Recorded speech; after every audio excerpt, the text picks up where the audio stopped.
What if one of the wildest minds in Hollywood dropped a bombshell that ties together three of the biggest icons in entertainment history, revealing one of the greatest scandals of all time? Jim Carrey, yes, the man who made us laugh until we cried, has allegedly shared some jaw-dropping insight into why Oprah Winfrey and Sean Combs, aka Diddy, were secretly terrified of none other than Michael Jackson. This isn't your typical celebrity gossip.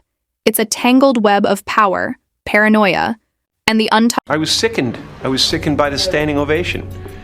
I felt like Hollywood is just spineless, en masse. And it really felt like, oh, this is a really clear indication that we're not the cool club. We're peeling back the layers of this alleged revelation, all for the sake of entertainment. Let's be honest. Nothing's confirmed, but everything's intriguing. So, let's dive into this roller coaster of a story and see where it takes us. Jim Carrey is no stranger to speaking his mind. The man who brought us Ace Ventura and The Mask has spent recent years stepping away from the spotlight to focus on painting and dropping truth bombs about fame. According to this supposed insider scoop, Jim has been reflecting on his own brushes with the elite, and Michael Jackson's name has come up in a big way. He allegedly claims that both Oprah and Diddy, titans in their own right, lived in awe and unease around Michael. Not because of his moonwalk or his glove, but because of what he represented, a cultural juggernaut who could sway the world and maybe even knew too much. Let's start with Michael. The guy was a phenomenon, selling out stadiums, rewriting music, history, and living a life so surreal that it's still dissected decades later. By the 90s, he was untouchable, a global force with a mystique that made him more myth than man. Jim, who crossed paths with Michael during Hollywood's golden haze, reportedly said that Michael had an energy that rattled people, not just fans, but power players too. Oprah, the media queen, and Diddy, the rising rap mogul, were allegedly among those who felt it. But why were they afraid of him? What could the guy singing Billie Jean possibly hold over them? Oprah's part in this is juicy. She built an empire on connection, interviewing people, bearing souls, and making herself a household name. She sat down with Michael in 1993 at Neverland for a primetime special that pulled in 90 million viewers. It was huge. Michael opened up about his skin, his childhood, and his solitude. You don't know what that is. I have no idea. You don't know. Jimmy Fallon doesn't know. David Letterman doesn't know. We don't know. All the comics and show business don't know what this is. Right? Yeah. What is it? Come on, Jimmy. Seriously, the time is up. People are hip to this kind of stuff. I'm here tonight to blow the lid off it, to be the whistleblower. I'm sick and tired of the secrets. But Jim supposedly hinted that there was tension beneath the smiles. Oprah allegedly saw Michael as a wild card, someone she couldn't fully read or control.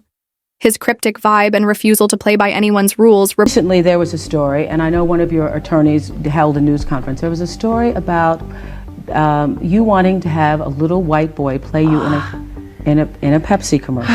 That is so that's the most ridiculous, horrifying story I've ever heard. It's crazy. I mean, why? Number one, it's my face as a child in the commercial. Me when I was little.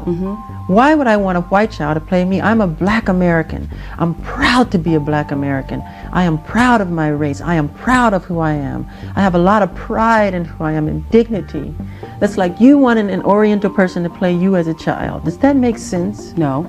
So please, people, stop believing these horrifying then stories. let's go to the thing that is most discussed about you, I think, is the fact that the color of your skin is obviously different than it was when you were younger. Yes. And so I think it has caused a great deal of speculation and controversy as to what you have done or are doing. Are you bleaching your skin? And is your skin lighter because you don't like being black? Okay, number one, as I know of, there is no such thing as skin bleaching. I have never seen it. I don't know what it is. Well, they used to have those products growing up. I used to hear, always use bleach and glow, but you'd have to have about 300,000 gallons to... Okay, number one, this is the situation. I have a skin disorder that destroys the pigmentation of the skin. It's something that I cannot help.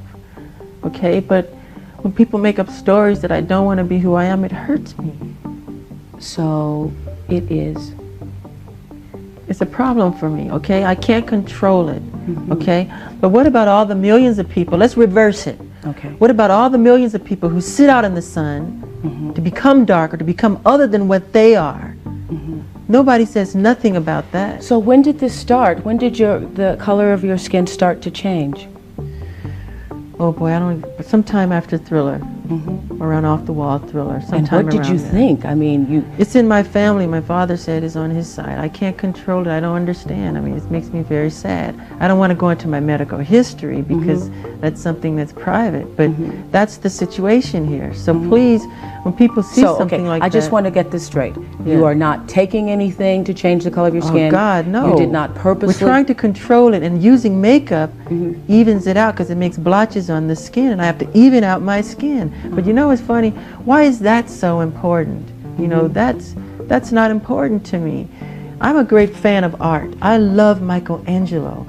If I had a chance to talk to him or read about him, I would want to know about what inspired him to become who he is, the anatomy of his craftsmanship, not about who he went out with last night or why he decided to sit out in the sun so long. What's wrong with, I mean, that's what's important. Yeah, we weren't wealthy, but we weren't poor. My father always prepared for the family, as well as my mother. Always wonderful. And that's very important. They made sure we, got the right things for ourselves. Strong parents, I think, are very important, especially in our situation. Well, on stage for me was home. I was most comfortable, and still most comfortable, on stage. But once I got off stage, I was very sad. Really? Yes. And sad from the beginning? Sad since it first started, since Lonely, the fame? sad, having to face with popularity and all. On one hand, Oprah valued transparency, but Michael thrived on mystery. It was a clash of titans right there. Then there's Diddy. In the 90s, he was rising fast. Bad Boy Records was exploding. Biggie was king and Diddy was the maestro. But Michael was already a legend. They moved in overlapping circles. Award shows, parties, the whole scene. Jim allegedly says that Diddy admired Michael but also saw him as a Out of singing, wait.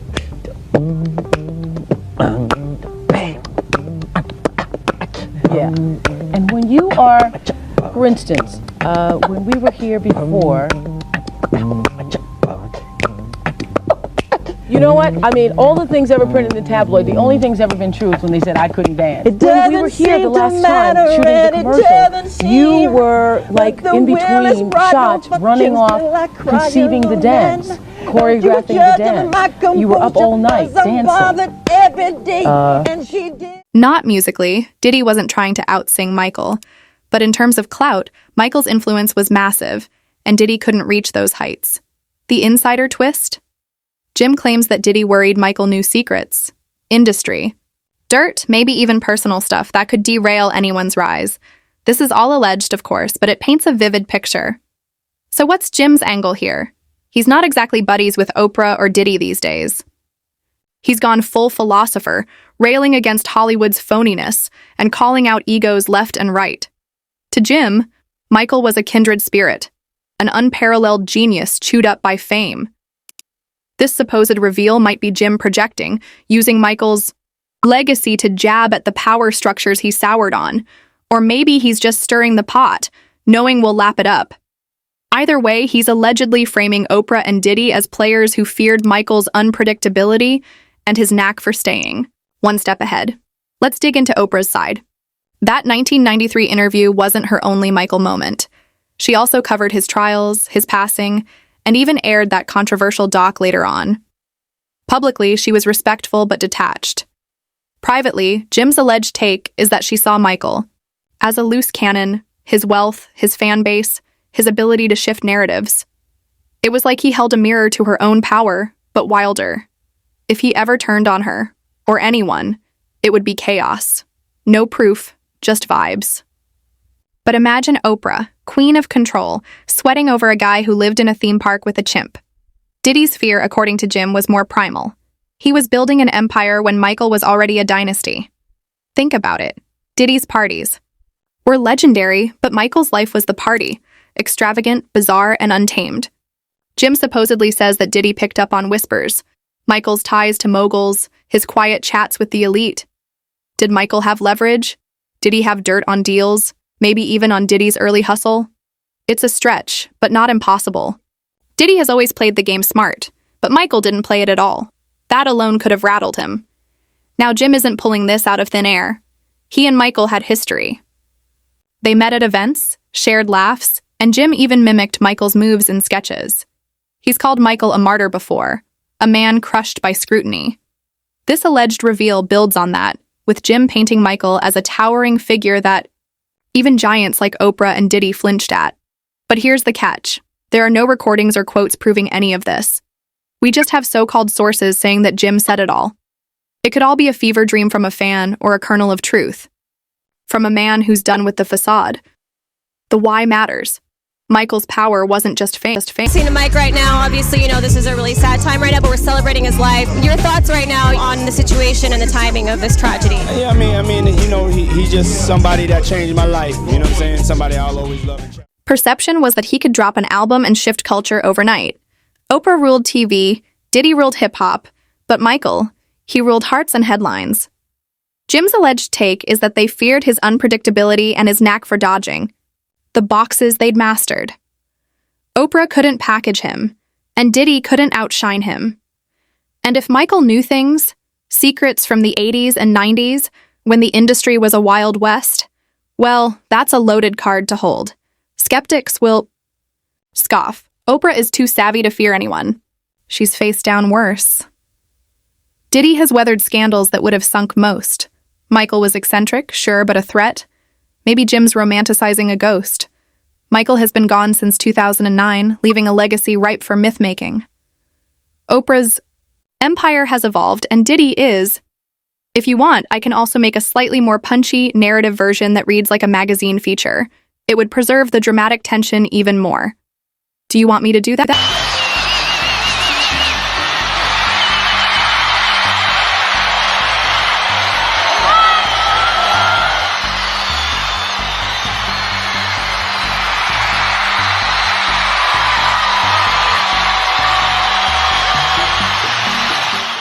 Michael's chaos, his lawsuits, and all the rumors only amplified his pull.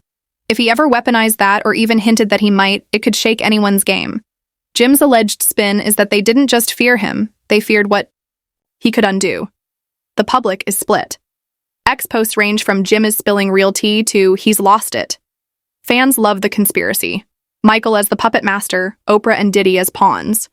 Now, it seems like Oprah and Diddy are actually friends, as they've been spotted together plenty of times. They've attended charity events, been spotted at award shows, at Diddy's infamous parties, and Oprah even had him as a guest on her talk show back in the day. But when he was a guest, it was just... Others say it's all nonsense, just a mogul scared of a pop star.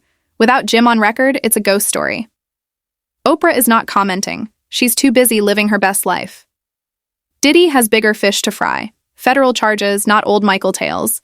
And Jim? Oprah has a pattern of being friends with some rich and powerful and problematic men, as this is not the first time people have noticed her choice in questionable friends. And with Oprah being as powerful as she is, people have started to question whether she's been directly involved in some of the crimes that have been happening in Hollywood. In 2020, rumors were going around that Oprah's house had been raided and she had been arrested in connection to many crimes. In a tweet though, she responded and said, "Just got a phone call that my name is trending and being trolled for some awful fake thing. It's not true." So, where's the truth? Maybe nowhere.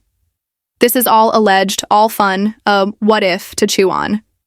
Did Oprah and Diddy really fear Michael's shadow, or is Jim just riffing on legends? Michael's mystique makes it believable. He was that big. Oprah's control, Diddy's ambition, they're human enough to flinch. Jim is the wild card, tossing this grenade and watching it pop. But I felt like that, life is too short. I want to move on. I want to create. I want to, annoy people that are, businessmen that want to take... But anyway, what do you guys think? Did Michael really scare Oprah and Diddy? Or is this just Jim's latest performance?